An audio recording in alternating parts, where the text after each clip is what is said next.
Oh boy, it's this one.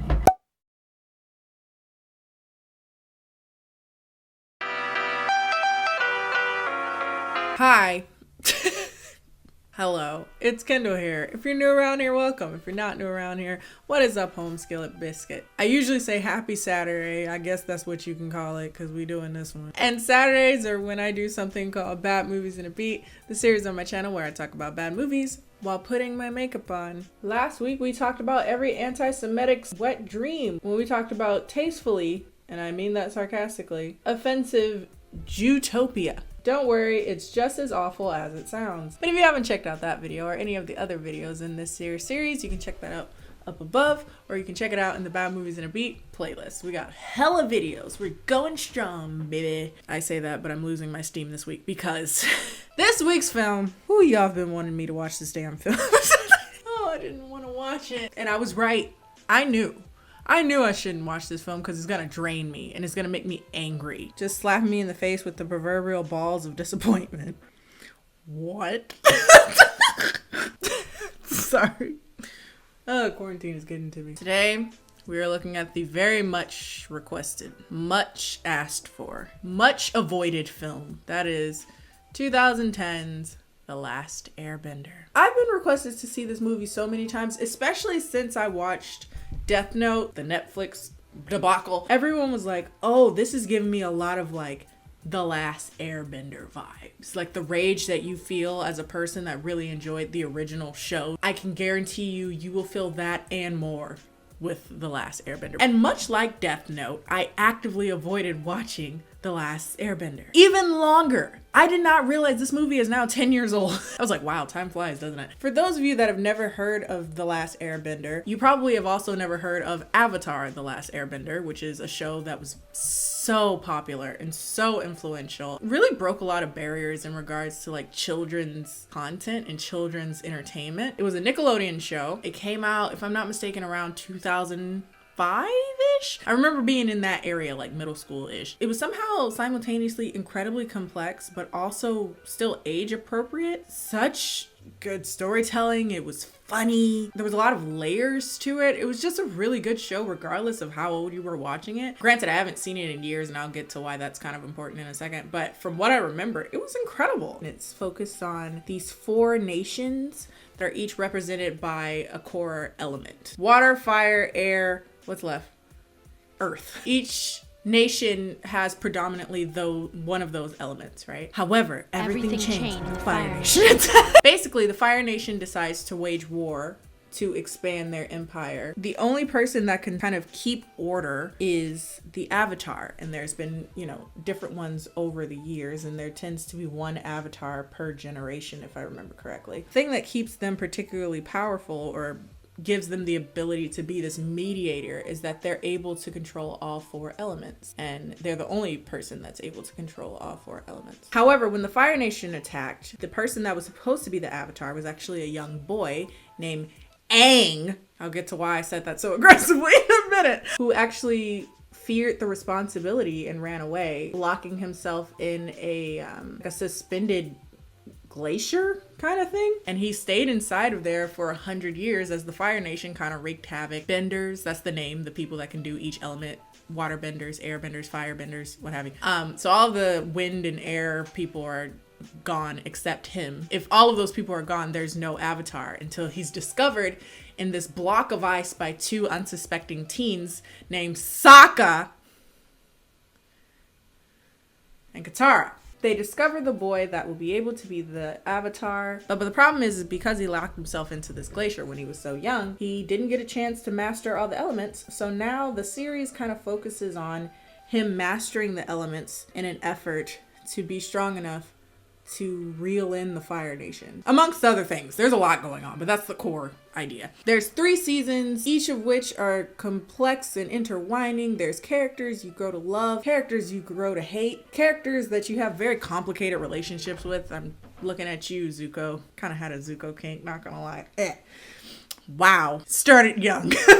Then, because nothing good lasts forever, M. Night Shyamalan said, I'm gonna direct a 2010 adaptation, live action of the film, and make it kind of culmination of the first season, which is called The Book of Water. So we're gonna put a season of a show that is that complex and that layered and that nuanced and that gradually building, put it in an hour and 45-minute movie. I think you see where I'm going with this. This movie is some of the biggest miscarriage of justice. I'm about to cry. Oh no, I haven't cried from anger since, Cats? Is this as bad as Cats? Oh, they might be tied. No, still Cats is on a whole new level, but this is a close second now. This movie is, how do I say, fucking terrible. I did another Netflix party. If you don't know what a Netflix party is, it's like when you watch a movie and we can all have like a chat room while watching it at the same time. I tend to send those links out on Twitter, so follow me on Twitter if you ever want to be a part of a Netflix party. But I say all that to say, I knew I needed support.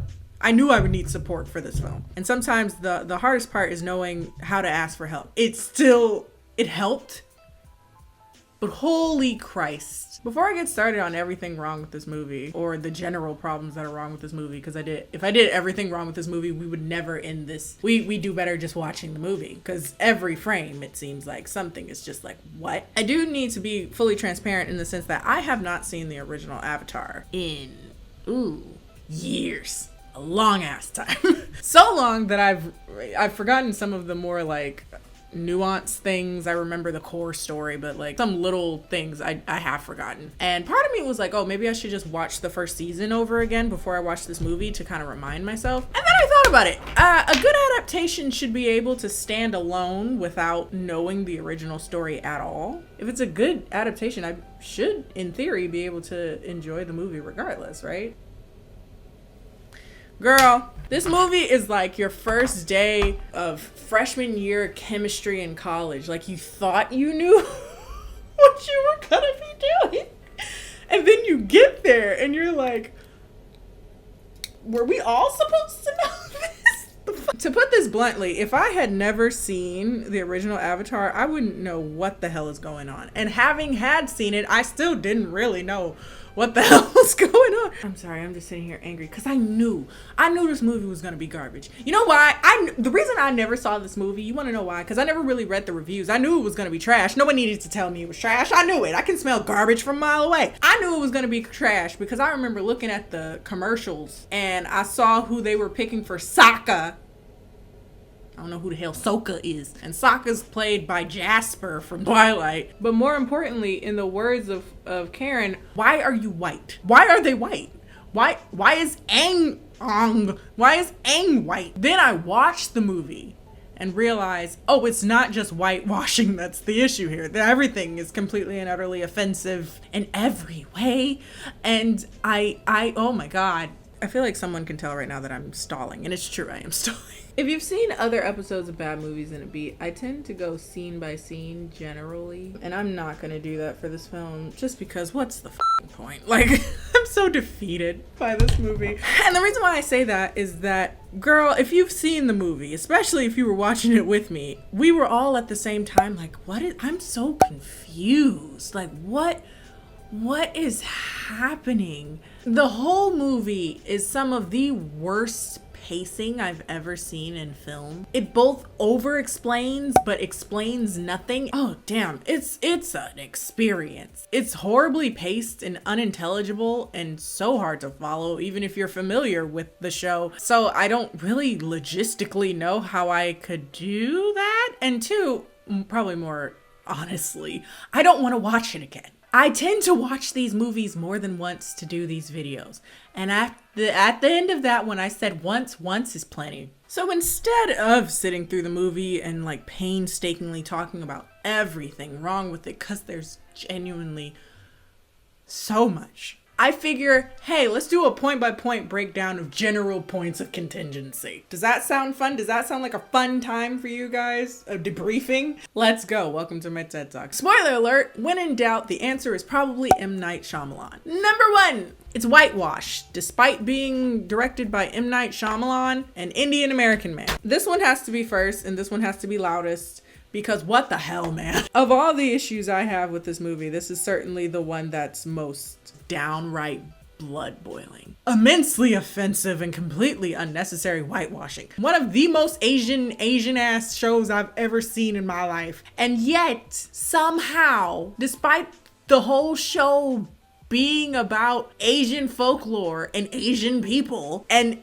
Asian man, he's Indian, thought, I think we need white people to do this. They ruined it in everything from the intro. That is not Chinese. And I don't even speak Chinese. And I said, that's some squiggly liggly. That is not Chinese. When the original show had Chinese characters in the intro, why did you specifically change the main characters to white people? Actually, let me be more specific. Every good character is white now. Sokka's white, Tana's white, Aang's white. Even on the Fire Nation side, the more neutral people, Uncle Eero is what they called him in this movie. It's so blatant. It's so blatant in a way that it's kind of funny. And then if that's not bad enough, the people that were brown are now pale, and now the pale people are now brown. So like the Fire Nation was full of pale people, but now they're dark-skinned Indian people. Almost all of them, except for the one that's more neutral, who is pale. Uncle Eero. That's so ugly. Iroh. His name is Iroh. He's the only pale one. Y'all see where I'm getting at? This is gross. This movie is vastly offensive. To run home that these Fire Nation people are bad, we gotta make them dark. Also, you made them Indian? M. Night Shyamalan? An Indian man? Is it? Woo, the self-hatred. It was overwhelming and just really, it was like staring into the sun. There were so many white people where white people should not be. And for what? That's why I never understand, particularly when you whitewash shows that were originally loved with characters that were Asian. I don't understand. Everybody knew that Aang is Asian, and it didn't stop them from liking the show. So why do you think it would stop them from liking the movie? I can't wrap my head. I'm short circuiting. I can't wrap my head around it. Where are the Asians in this Asian story? Oh, right. Of course. Well, they're in there. They're just props. They're the background. They're the place settings for their own story. Why are you acting this way? You are powerful! People are seemingly so okay with the erasure of Asians from Asian stories. Specifically during this entire series, I've talked a lot about like Asians not allowed to be Asians in media. The Asians that have to have the last name like Peterson. I'm not saying you couldn't be Asian and have the last name Peterson. Only the adopted people allowed to be in movies, or the half white people. And now we have a story that's undeniably Asian. We can't do that. We gotta put white people as the lead. But it's just doubly disheartening because it was undoubtedly co-signed by an Indian director. Yikes. It's just funny because I've gotten criticized for bringing this up before, because I guess me being pro-black means that I can't be pro anybody else. And I get dragged sometimes by Asian people themselves that say, hey, don't undermine, people with the last name Patterson. Like going back to that thing, there are people adopted with the last name Patterson. And I'm like, I'm aware of that. But is that a criteria to be an Asian person in a show? Like you have to be adopted to be an Asian, but do you get what I'm saying? But it sucks and I hate it, and this movie is just so blatant with it. Second, I said this wasn't in any particular order, but so far it is, because 2 is the complete and utter disregard for source material. Bitch, did he even see the show? Did M. Night Shyamalan even watch the show? Because I don't think so, because who the fuck is Sokka? Or Ong? Ong. This is Ong. Yeah, bitch, if you watched the first episode, he slid out the ice and said, hey, I'm Aang. Mr. Shyamalan.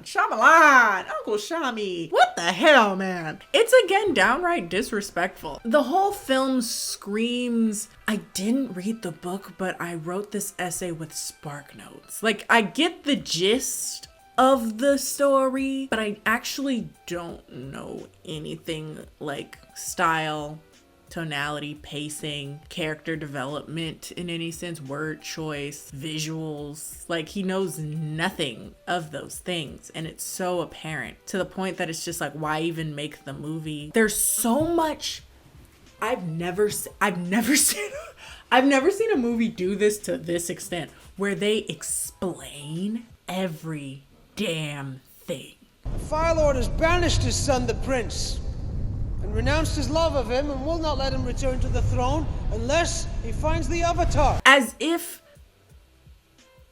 You can't see the movie. As if they don't have the ability to show you through film. My father loves her. He can't even look at me sometimes.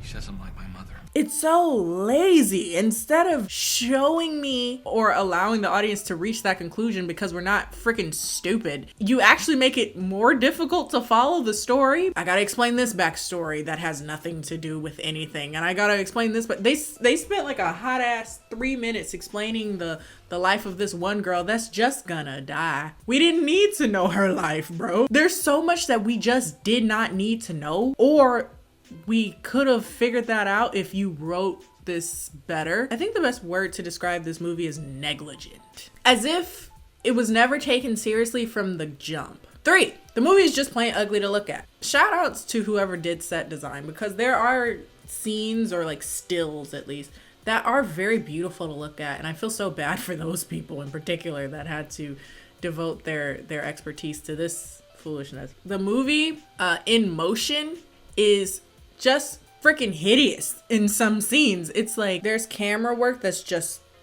amateur and shoddy. The CGI is laughable, especially given the time period 2010. You can do some cool stuff at that time. It's M. Night Shyamalan, so he has to do some weird, like, awkward stylized shots where he's like this close to their face. They said it cannot work with the responsibilities of the Avatar. The fighting scenes are peculiar. The fighting scenes look like platform gamers, like Super Mario Smash Brother ass, Mortal Kombat ass, really awkwardly, horribly choreographed scenes. It's just bad. There's also this obvious abuse of 3D, which is even doubly awkward to watch when you're not watching it in like a 3D context. And it gave me a headache. Like, I was looking at it going cross-eyed. 4th, the acting. I'm looking at my notes right now. Stunted and unsettling. There's moments where Jasper Sokka, what's his name in this show? Sokka. Super Sokka. There's moments where you see him and I'm like, you think you're still playing in Twilight right now, or you just don't know how to make a different face anymore. Like, this is it. So, are you the Avatar Ong? Katara, amateurish moments where she's doing that, like, I don't know how to explain it, but that sway that people on live stage do when they're trying to make a point. Like, I'm gonna make it. You'll see. Sway, do you know what I'm talking about? The only acting Ong does is when his eyebrows do like this. There's fighting scenes where the choices of like choreography and acting are just really befuddling and ultimately results in them being unintentionally hilarious. There's like a scene where like 5 people had to do a breakdancing moment to move a pebble. Did I touch on that yet? I don't know what footnote this is supposed to be under, but the fighting scenes are so slow. And it's like, if you got hit by that particular flame or that rock, you deserve it. And I could sit here and blame everything on the actors, but again, when in doubt, blame Shyamalan. I feel like, hey, people can only act as well as they are directed to act, or as well as they're written to act. Like, yeah, you can say all day and all night so-and-so is a bad actor, but if they're playing a stunted, underdeveloped role, what can you do? Everything that's wrong with this movie is to be blamed on M. Night Shyamalan, because he also wrote it. Did I say that? He wrote the script. He directed and wrote it. Your credits low? Blame Shyamalan. Corona? Have you heard from Shyamalan? I haven't. Follow the paper trail. Follow our white king, M. Night Shyamalan.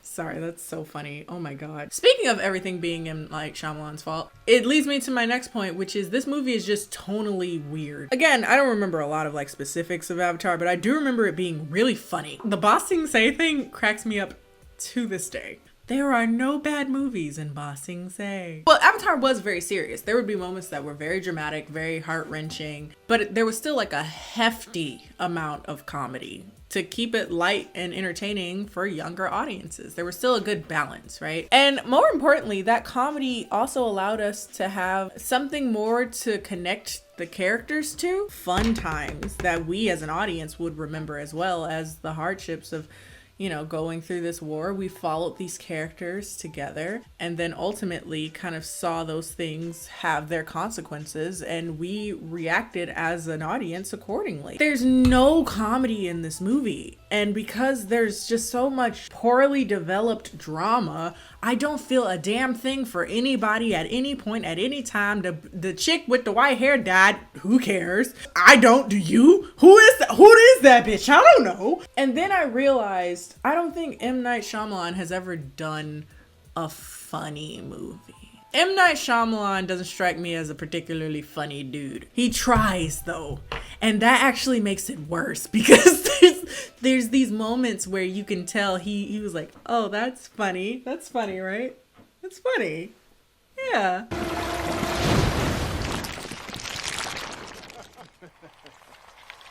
Katara! Again, the only moments that are funny are the ones that really weren't supposed to be funny, or it was the moments that were just straight up offensive, so all you could do is laugh. Like, the funniest parts of the movie is looking at all the people that were not who they were supposed to be. Like, they were comically ill cast for roles, and realizing all the blatant racist shit. Like, it wasn't funny like a ha-ha, it's like, ah, yes. And the mispronunciation, like, was that on purpose? What was the reason, in the words of Cardi B? What was the reason? Last but not least, probably one of the most triggering things about the film is that it was so god-awfully expensive to make. This movie cost $150 million USD. This debacle, this shit on a stick cost $150 million to make. This movie was able to garner that money back and more. I think they ended up grossing like $300 million because I guess people thought that they were going to see Avatar, which is all the more reason why you could have just kept it the same, true to the source material, because obviously people want to see it. It was $150 million to make, and I think something about that is particularly triggering in this particular time. As you all know, this is a weird time, and you sit there and you're like, wow, somebody shat away $150 million. $150 million is a lot of money even for a good movie. Like, you know, like when you just get paid and you feel fancy, so you buy like a $30 meal from Uber Eats and you spend $20 on this and $30 on that, and then like you realize you don't have any friggin' money anymore, and then you look back on all the times that you spent too much money on stupid stuff. That's how I feel watching this movie. I'm like, America, we could have used $150 million. I don't know, literally anything for the good of like humanity, but we chose instead to make this debacle. It suffices to say that mistakes were made. So yeah, burn it, bury it. It is equally as bad, if not worse, than people have said it is. But one good thing that came out of this entire experience is that it did inspire me to look for where I could actually watch Avatar, the original, again, because I haven't seen it in years. And so I think what I'm going to do after I'm done with this here video is I am going to buy the complete series and watch it after I'm done. Who knows? Final Fantasy VII came out, my elliptical got here. I finally got Animal Crossing, so I have a lot to keep me busy, so I should hurry this video up. I must say that this movie is a game changer, and it's changed my list of worst movies, because now I think this is a hot number 2, maybe even tied for number 1. Nope, no, I take it back. Nope. Cats is still worse. I've never felt that way watching a film, and I haven't felt that way since. So Cats is still the worst movie I've ever seen. Okay, that is all. If you like this video, be sure to like this video. Follow me on all my social media, Instagram, Twitter. I also have a Twitch, all of which are KennieJD. And if you have any recommendations for Bat Movies in a Beat, be sure to put those down in the comment section, and I will see you guys next time.